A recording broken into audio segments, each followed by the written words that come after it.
All right, next up we have Jan Funke from Janelia, who will tell us about how Reformation is all we need. Thanks a lot, Jan. Well, I should say that I submitted this title way before the conference. So I'm not sure. I'll try to get back to it later, but no promises that I live up to it. So hi everyone, I'm Jan Funke. I'm a group leader here in Janelia. I'm working on computation and theory. So we do a lot of machine learning applied to microscopy images. And in today's talk, I would like to take the opportunity, instead of going deep into the details, to do exactly the opposite and actually zoom out a little bit and talk about what AI actually is and what are the unique requirements that we have in the life sciences if you want to apply that. And so just to get us started as a warm up. Artificial intelligence, as I'm sure you all know, is a field of computer science, and a subfield of artificial intelligence is machine learning, right? And so this is quite interesting already on its own, because it also means that there are some artificial intelligence that is actually not learning-based. So think of like very old chess engines, for instance. We would consider them artificial intelligences, but they're not learning from data. However, machine learning is the thing that we're mostly doing now, and the most popular way of doing machine learning these days is deep learning. And you're all familiar, of course, with large language models and other generative models, which are an instance of those deep learning models.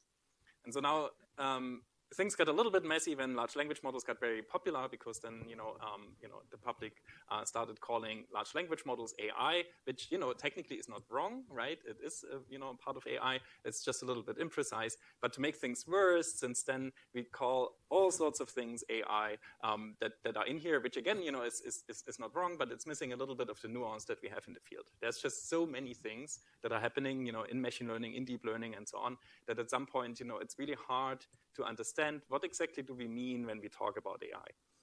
And so that reminded me a little bit of this ancient fable that I'm sure many of you know of, a group of blind people that try to understand what an elephant is. And so they, oh, I'm sorry. I think they can see it now. Yeah, good, thanks.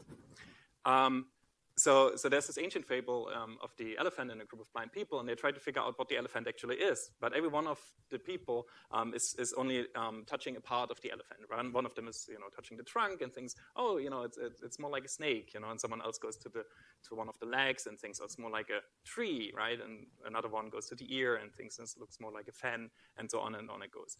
And my impression is that we have a similar situation now with AI, our AI elephant, if you want. Where it's kind of hard, to say exactly what we mean when we're talking about AI, which makes it a little bit tricky, to talk about what exactly the uses, the implications, and also the expectations are for AI, especially when we want to apply it to the life sciences. And the reason really is that there's just so many things, and we have heard already of so many different ways, that AI can be implemented, different applications, just in this meeting. So today I would like us all to step back a little bit and look what all of these AI methods unifies all of these AI methods, and try to see how this insight can be helpful in order to develop also future AI methods. So now you can't step back, you're sitting in your chairs. So instead, AI, would you mind just move away a little bit, just a little bit more? Yeah, that's perfect. So now, once we have a little bit of distance, we see what AI really is about, and it is the posterior. And more formally, P of y given x. And that is really at the core of most of machine learning, right? So the posterior distribution, like if we had a method, an oracle that would, for any given data set, hand us down a computable version of this posterior, we would be done. That's it. That is really the holy grail of all of machine learning, right? And so what that means specifically is, so you have an input x, right? You map that somewhere, most of the times, into a latent space. That's not always explicit, but all the models kind of have a latent space of some sort, where it induces a distribution of all possible outputs, which we then can sample from in order to get an answer. And of course, this is a huge abstraction, and it glosses over many details, how exactly to do that. But it is a very valid abstraction. And large language models, for instance, are a perfect example of exactly that, right? So say you want to write a long and professional email, but you don't really want to. So you write your few points that you want to get across together with a prompt to make it into a long professional email. That is your X, right? And so this X is now conditioning, just based on the data that you had to train the model, a certain latent distribution that you can sample from. So you can sample from one of these points, and you get your nice, long professional email back out, right? So with large language models, there's another unique thing, which is that the input and the output space are actually the same. So you can also do the same thing in reverse. So say you got a long professional email, but You don't really want to read it. So you can put it in as X, right? And then ask the model, to summarize it in a few points, and you get that back. So all of that works now. There's already one good example here where we can see that thinking about the posterior distribution is actually a very helpful model. And that is, I don't know if you can see that with the light here, but there is a little bump here as well that I purposefully put in here. So like a small area of non-zero probability. And if you keep sampling from a posterior distribution long enough, sooner or later, you will also create a sample from there. So this is what people now call hallucinations, right? So your model just made something up. It's not really making stuff up. This is really just an inherited ambiguity that is founded in the data. And later in the talk, I will make the argument that this is actually a feature. This is a good thing. We should embrace these hallucinations. I will get there in a second. So how do we get to a posterior, to our posterior distribution? Well, we need a model that is able to shape this posterior, and then we need the data that we can fit the model to, right? So I mean, so far that is pretty standard. But I would argue that, especially if you want to use machine learning or AI in the life sciences, we have some unique requirements for the kind of models that we should choose, and also for the kind of data that we should choose. And in particular, I would argue that our models, they need to be accessible, they need to be invertible, and they need to be calibrated. And we already heard from Florian a little bit of what that means, and I will reinforce that. And then regarding the data, this should be no surprise. Our data should be so diverse, and I will also make the argument that it's helpful to have semantic data. Okay, so let's look at that. Let's start with the accessibility of the models. And so for that, I would like to provide an example of our own research that we did. So here on the left, you see a light sheet recording of a developing mouse embryo. This is a post-implantation mouse embryo. It was imaged over 48 hours. The data set is more than 10 years old by now, and it was imaged by Kate McDowell when she was in postdoc here in Janelia in Philip Keller's lab. And the annotations that you see here have been made by Kate. So a few of the cells she tracked by hand here. And that already, I mean, it's a small subset, but that alone already took about 3 months or so. So there's a lot of time, a lot of work that goes into it to get these annotations. And obviously, you don't want to do that for the whole embryo, right? Caroline, who joined my lab when I started here, took this and developed the machine learning method in order to detect and track those cells over time. And the result you can see here. So here we can see there's little dots put into every single one of these cells, and these dots, they're following the cells around, and they also detect some of the division events. There's a lot to say, of course, about the exact method that we used here. I don't want to go into the details. I want to just summarize this by, this is good. Like, it's not perfect, right? But it's pretty good. If you were working in developmental biology, you want a method like that, right? It still makes a few mistakes, but they're probably easy to spot, and to fix. And also, this work is by now a couple of years old. So since then, there's much better methods already. Our colleagues have picked that up and improved it much, much further.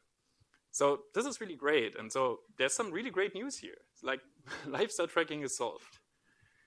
Well, here's the bad news. People still track cells by hand, right? And that's quite interesting. So why is that, right? So it's not that we're short on methods, right?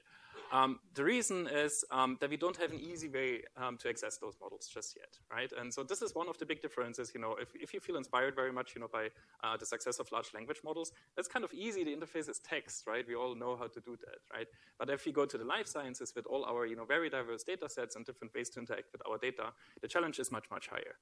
So how can we fix that? Well, obviously, we have to do the research in order to figure out what works. We need to build robust software libraries, that wraps up all of this research. And then ultimately, we need graphical user interfaces for the people who actually want to use our AI methods. Well, in the case of cell tracking, I feel like a lot of research has already been done. And also, that was a bit of a dramatization. I wouldn't really say it's solved. I'm sure we can still improve things, but there's a lot of good methods out there already that work reasonably well. In terms of libraries, this is coming now too. So about 1.5 years ago, so we started writing a software library that makes it much, much easier to tap into all of these methods that we have already researched. But this is not really targeted at end users just yet. This is really just a stepping stone towards building a graphical user interface. And so this is something that we have just started recently in the lab. It's again Caroline who started working on a graphical user interface, which we call the motile tracker. And so here you can see an example of what it currently looks like. I should say this is very early development. It's not quite where we want it to be, but it's already starting to show a lot of promise and a lot of applications. So here, for instance, we see Caroline processing a mouse embryo data set for a collaborator from the Netherlands. We have also used the same tool already for tracking C. elegans development together with the Schroff lab. As parts of the DARTS project that we are involved in with our colleagues in Boston, we have also used the exact same tool to track bacteria and microfluidic devices. And more recently, we have also started to track large clusters of cells, entire animals, in behavioral videos. And so this just goes to show how important it is to have a tool available and have your method available for people to use. That alone already unlocks a lot of things. And it doesn't really matter whether the method that underlies here is the state of the art or not. The fact that it exists is the important part. Okay, the next point on my list is that I would like all of our models to be invertible, and that might be a little bit more obscure. And again, I will illustrate with an example what I mean by that.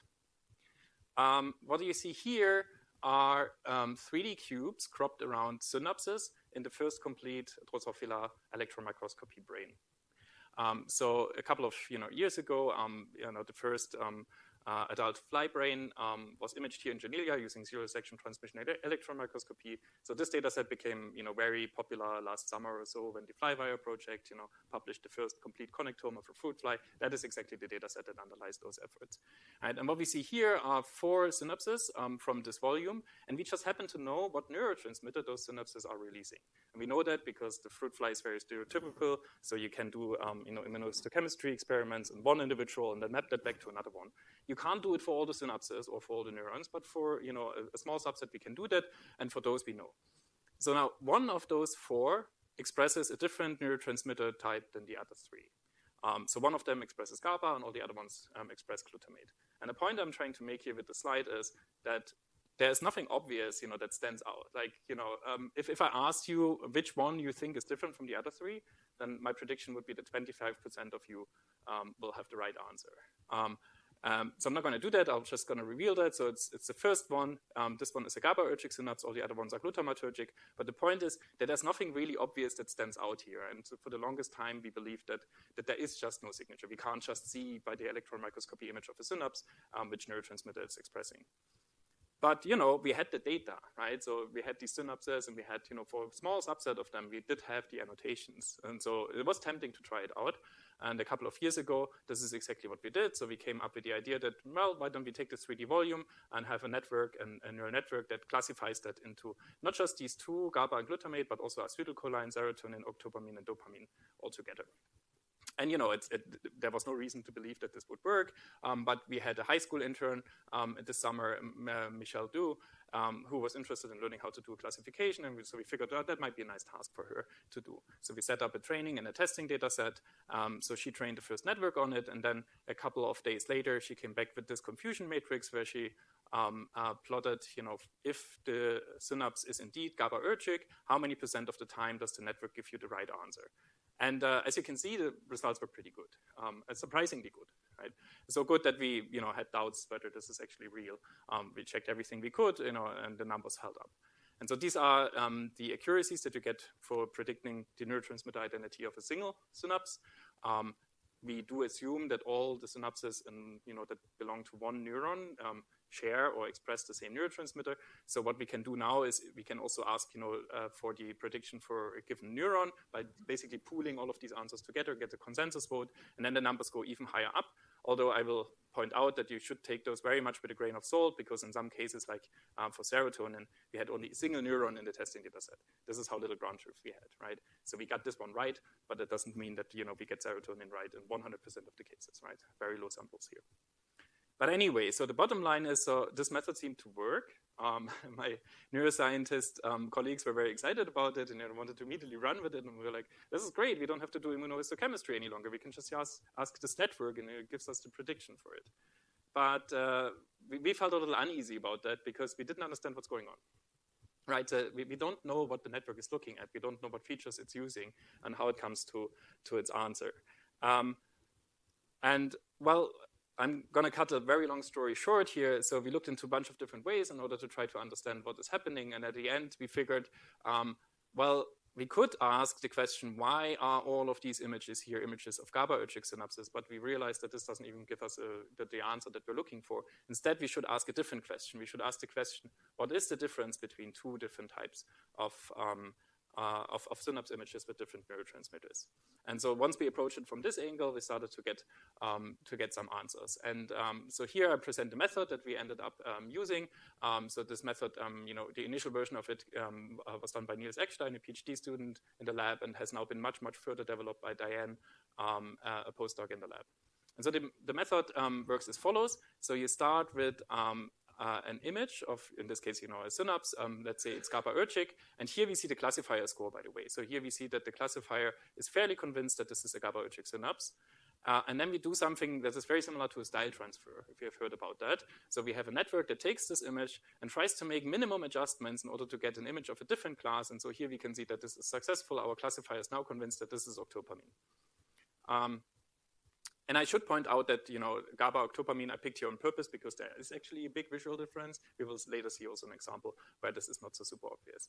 So this is already great because now we can compare them. But we added something else on top, which is yet another method that now identifies the most important region in the image, in the sense that if you would swap this out between the two images, it would also swap the label that goes with it, right? So we can create this kind of hybrid image here, or we call it a counterfactual image, where we basically copy-paste this part from the original image back into this generated one, and then we can see that the classification goes back. And so this is great because that tells us whatever is relevant to the classifier exactly happened here, right? So this is the big difference between the two, and that carries the information. And so that was great, and just to very briefly show you another example where this is not so super obvious, here we have a real image of a GABAergic synapse. Here we have a fake image of the cholinergic translation.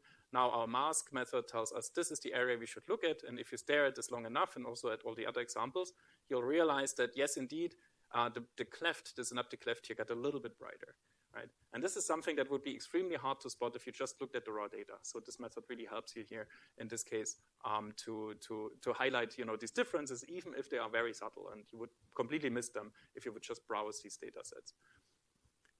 So the same thing also works the other way around, and so we could confirm that yes, indeed, one of the differences between GABA and acetylcholine in these cases is a darker and brighter cleft. And now, of course, you might not care too much about synapses and electron microscopy images, but this method also works on other kinds of images. It doesn't have any particular idea that this is EM. So whenever you find yourself in a situation where you have to study two phenotypes under different conditions, and you want to understand what are the differences, are there any, and what are they, and you want to have an unbiased answer that can even pick up subtle features, this method might be for you.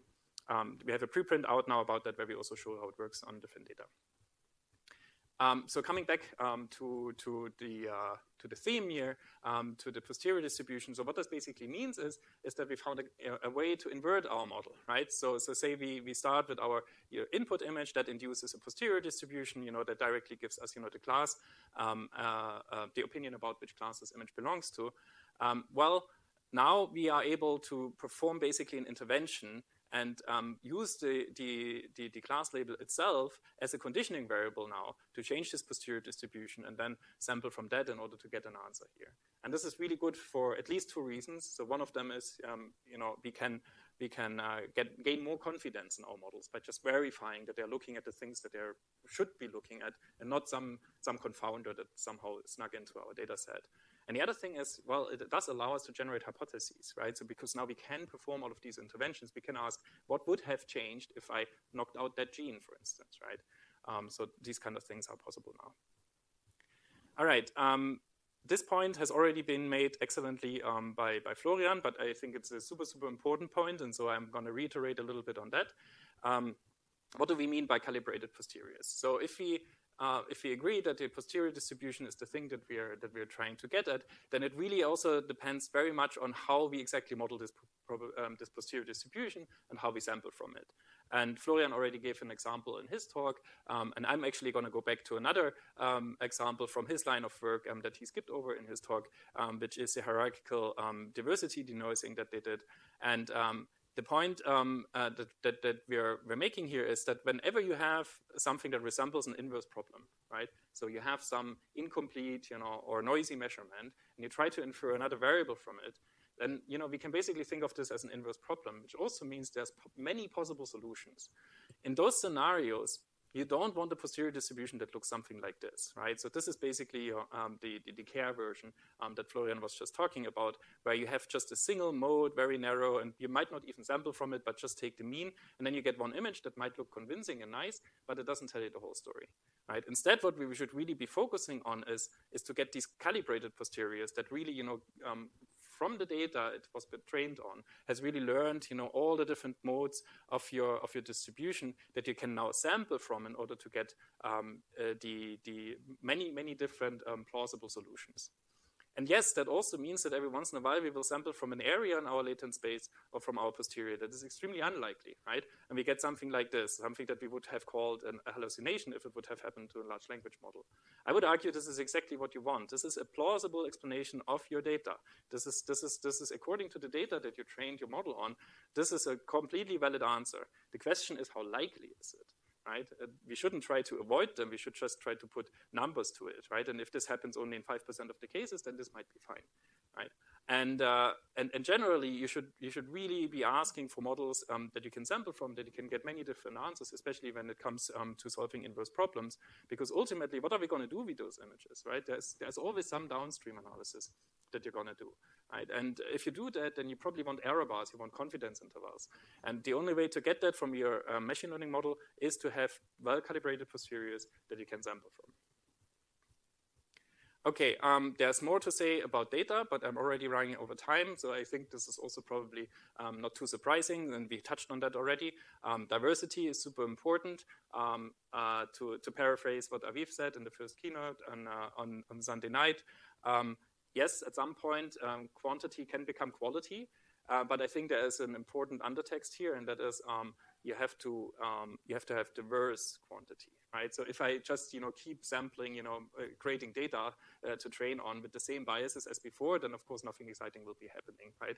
So quantity is only really good when it is coupled with diversity in order to really span this whole space and create all the data samples that we need in order to approximate this distribution.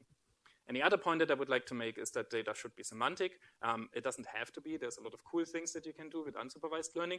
But imagine, for instance, this classification example. If on top of that, I also had like semantic interpretation of these images in terms of, hey, there are vesicles here, there's a cleft here, and so on.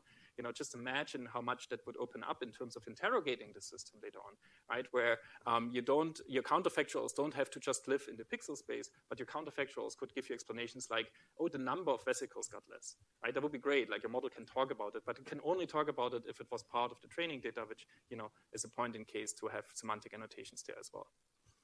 All right, how does it all come together? So this is actually, I'm actually surprised to see how many of the talks that we had in the past landed on a similar figure like this one. So this is really great.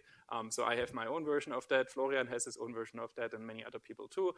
But I think if we do really incorporate all of these requirements, and carefully craft our data sets and our models with this nice wish list that I just presented, this is totally reachable. A machine learning system where we can freely translate between different modalities, and I include segmentation there as well, and classification and non-spatial information like RNA-seq information, experimental conditions, the ontology and whatever kind of metadata you have, right?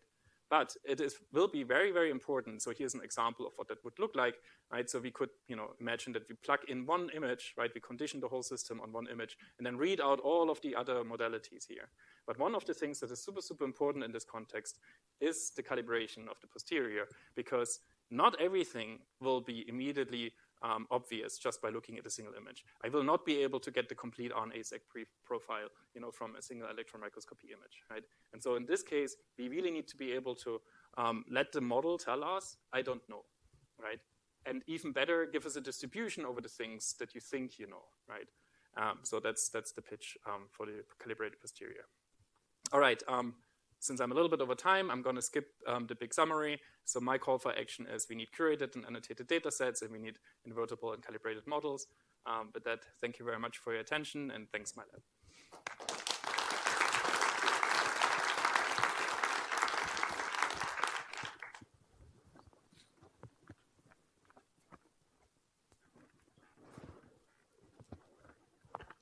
Here. Just a little comment on the assessment of the quality of the posterior would be greatly increased by having, if you have temporal series where you could correlate the images in time, because, you know, Oh, yeah. So this is obviously not the case for EM, Yeah. but in many other instances, you know, if you have noisy data, Yeah. easy way to sort out, you know, relevant features from noise is just to look for temporal correlations among successive images. Yeah, yeah, exactly. If the acquisition is just a high enough frequency given the dynamics of the system. So it's just a little comment on that. Yeah, yeah, Maybe absolutely. this is something you could elaborate upon. Yeah, no, absolutely. I think the underlying theme here is how do we measure calibration, right? Exactly, and temporal data can help us definitely with that, yeah. But I will also say that this is a really hard problem, and this is actually an active field of research, right? So we don't really know yet, you know, how to, in general, for all sorts of problems, you know, end up having calibrated posteriors. But this should definitely be a focus. And yes, totally agree. If you have temporal data, you know, you might be able to use that. And that could be even further improved if you had a model of the dynamics itself. Oh, yeah. Because that then you could would be make nice, some yeah. inference about the dynamic, like think of a vesicle in a cell. Yeah. So I it like could be that, model yeah. free or could be supported by a model. Yeah. That's something that we're thinking about too. You know, once we had this latent space, right? You can imagine, you know, learning trajectories in this latent space that basically describe time, right? This is something that Philippe Prudhoe, who is in Marseille in the Turing Center and who was with Gardens Denuser, actually is using a lot to do tracking in cells. Yeah, good point. Thanks. That when you showed, I feel it's very impressive. The computer can pick up the subtle differences between different kind of synapse. I just wonder how general or automated this process can be. As like experimental scientist, I think the dream is you can, as input, you can input the two groups of measurement of groups of images, for example, and the computer then tell me whether there's a difference or there's no difference, and exactly. how can they be quantified. Are we there yet, or what kind of other? I think we're pretty close. So of course, you know, I can't give an answer in general. So there might be data sets, you know, where it doesn't work. Everything that we've looked at so far, you know, where we thought this data set would qualify for such an analysis, we always learned something from it, right? But of course, it depends on the data. So just to give an example, if you like, let's say you want to study the morphological differences, you know, between, you know, two lines of whatever, you know, yeast cells, say. Right, and you want to peel out, you know, there's different conditions for those, and you want to understand what are the morphological differences. Then a method like this can totally work, right? But there are a few requirements to that. And so one of them is you have to be very careful about randomizing your experiment in the first place, right? If there's any cue in the images, you know, which population you're currently looking at that has nothing to do with the morphology, well, the network wouldn't know, right? It will latch onto that, and it will use that feature, right? So for instance, and you know, that's a real story that once happened. You know, if you would put your control always in the first row of your wall plate, and then your mutation in all the other ones, the model will just learn to recognize the first row of the wall plate, right? And then will not be able to tell you anything, you know, interesting. But at least this is discoverable with a method like this, right? So we could run it anyway, and this is also how we found out, right? And then you look at the features, and you're like, oh, that has nothing to do with the thing that we are interested in. Yes, but I do believe that this method is very general. We haven't tried it on non-image data yet, but in theory, there shouldn't be any obstacle with that as well. So we should be able to do that too. But even if that happens, even you pick up the row as the top classifier, can you just then do some post-penalizing that feature and then reanalyze it? I mean, you could, yeah. But honestly, I would do that at the source and just go back to the experimentalist, you know, and tell them to randomize their samples. Yeah. Thank you. Yeah. All right. Florian has a question. What do you believe would be suitable architectures to go in the direction of your foundation models in the context of your posterior-based approach? And what fraction of investments will have to be data generation versus data utilization, aka training? Okay, great. Thanks, Florian. Well, we don't know yet, I would say. So there's a lot of instances of this kind of vision here. You know, with probably a few less, with fewer errors than we have here. So right now, I think diffusion models are really good candidates to do this kind of translation, because they're excellent at capturing posterior distributions. You can sample from them as often as you want. There will be a lot of unsolved problems in how exactly we shape this joint latent space so that it can be used by multiple diffusion models. So that now goes also into the second question. Training those will be compute intensive, like a lot, right? So right now it seems like we're all pretty okay with the amount of resources that we have available. But I think once we start to have the data sets to allow these kind of architectures to happen, and we will use similar things like diffusion models, we will have an order of magnitude higher compute demands at least. And the final question was about the trade-off between data generation and utilization. I think right now the big focus should be data generation. I think this is really where we are limited. I think we have a bunch of ideas for how to do things like this. There's a lot of good groundwork already. But I think this is a common theme. Carson mentioned something similar as well. Let's say, for instance, we had a large data set of 3D annotated cells, right? So that would be enormous. That would be really great, and that is really what is stopping us at the moment from making progress here. Great. Maybe I'll just quickly ask the last question. So, what the heck do you mean by Reformation? Right. Yes. Yes. Exactly. So the point I was trying to make here is that I don't think that we necessarily need or have a big revolution of AI in the life sciences, right? Because, that for me has the connotation of, the dramatic changes. The point I'm trying to make is, there's already a lot of cool efforts under the way, right? Like we make steady progress and so on. So if there's any change at all that we need, then I would say it's a mild reformation in the terms like how we think about sampling those data sets in order to unlock the next generation of these models. And that is something, that is not a matter of, the work of a single lab or maybe not even of a single institute. So this will really, all of us, to work together, and think about, what kind of application should we focus all of this attention on? How should we standardize our data? Where should it be stored? Who's annotating it? And so on, right? And so that is my take on that. So great. Thanks a lot, Jan. Thanks.